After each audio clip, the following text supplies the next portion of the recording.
All too often, we go off on this journey, and I know I did it. My first company, I put over £50,000 in, and it failed catastrophically, because I was refusing to ask people for advice and guidance. It's incredibly important we find people, particularly at events like this, and as I said, I'll talk a bit more about that later, who can help us to get to where we need to quicker than we can by ourselves. The important thing about experience in that whole dilemma we put before is that experience should allow us to short navigate the actual process we want to actually follow. It's not about always doing it ourselves, so it's incredibly important to find partners who can help us to get there. The next P for me is perseverance. Who's ever been told, keep going, keep trying, you'll actually make it? Put up your hands if you've ever been told that. Too many times. I have a bit of an issue with perseverance. Not that I don't believe it's not right to try, but I'll just give you another scenario. Who's ever seen a fly trying to get out of a plain glass or window? That fly perseveres constantly, and then it dies. I don't want any of you to die. That's not the key. I think it's important to have a focus and a goal, but it's more about tenacity, being tenacious, because that adds a little bit more intellect to it, in my perspective. When people keep telling you to try and try again, that's fine. But if you're getting the same answer and keep doing the same thing, that's the definition of what? Insanity. Insanity. So it's incredibly important to be determined, to be hungry, to be focused.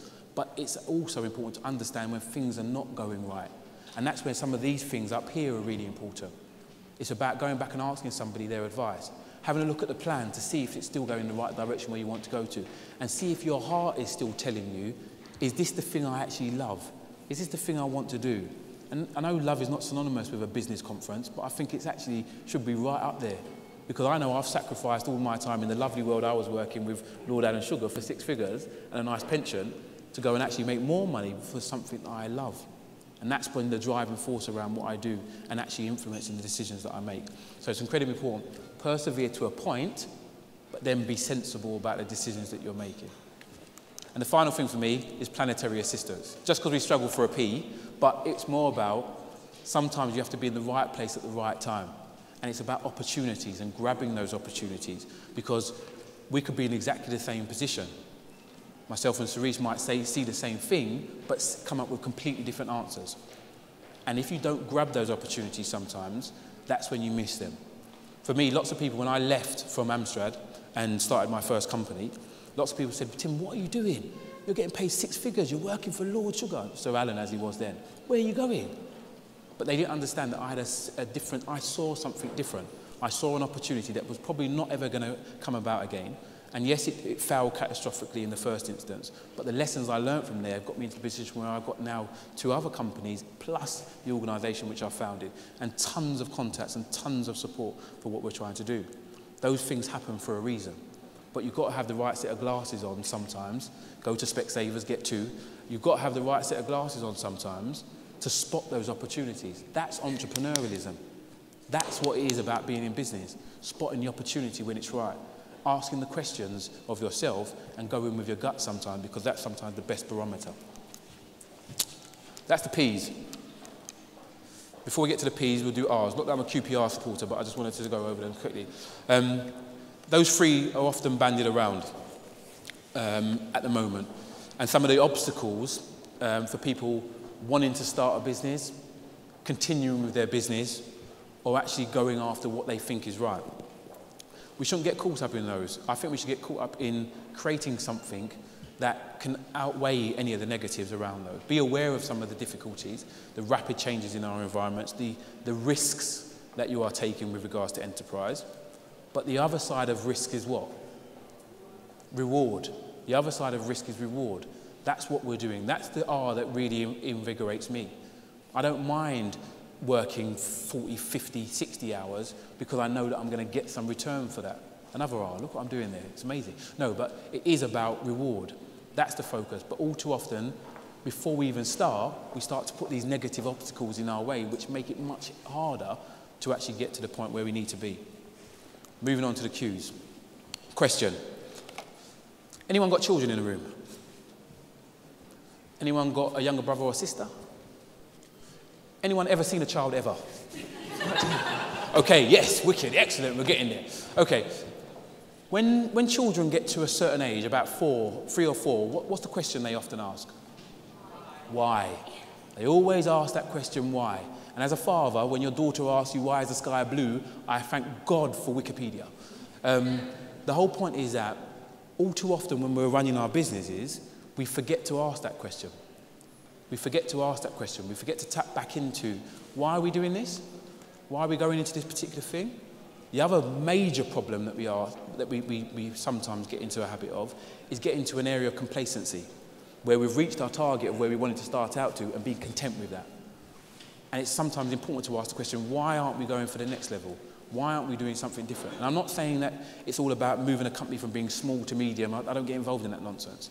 But I'm thinking, if you've got something that works, we work with lots of young people who come to us and they'll go around and they'll be selling £2,000 worth of items. One gentleman that we've got, he imports silver, bling jewellery, he calls it, and he imports it from over China and he sells it to lots of his friends.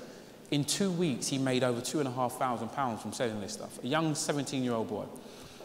When we look at his business, we sit him down, we ask him, why aren't you doubling that? Why aren't you reinvesting that money? And he had no concept of it because all he was attaining to was just to get that money in the door. And he constantly forgets to ask himself the question why and push himself forward. And that's what we do with him in terms of supporting his business. I think that one question is incredibly powerful around all of our business ideas. Whether we're starting up or we're developing and growing it. And forgetting to constantly ask that question can be really harmful. We've often got to return to our childlike state, that innocence of asking that question. We talked about innocence when we were driving over today. It's incredibly important to return to that innocent point and ask the questions and not get blinded by all the science of Sigma 6 diagrams and all this nonsense. Just get back to the basics about what are we trying to do, why are we trying to do it. Final cue for me is quality. All too often in difficult climates, the first thing that gets cut is costs. First thing that people think, my price strategy is going to be penetrated pricing, I'm going to cut the costs and I'm going to undercut everybody.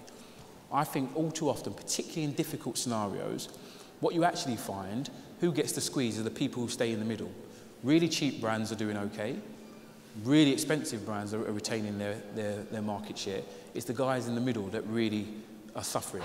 And the reason for me, just doing my own independent analysis of those businesses, why they are suffering, it's around they don't focus on quality.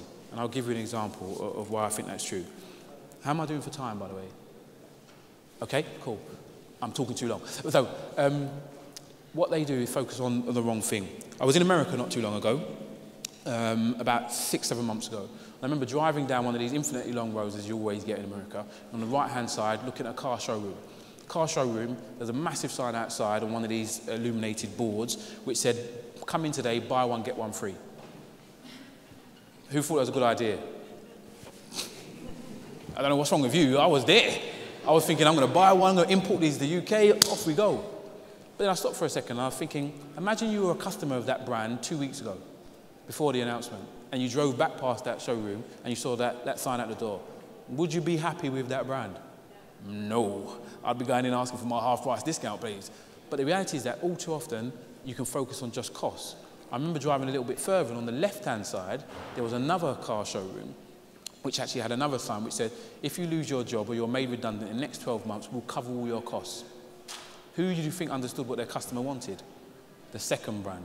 Because it was understanding that the first brand, from my mind, had destroyed the quality of the brand immediately by going for the one simple denominator, which was about cost.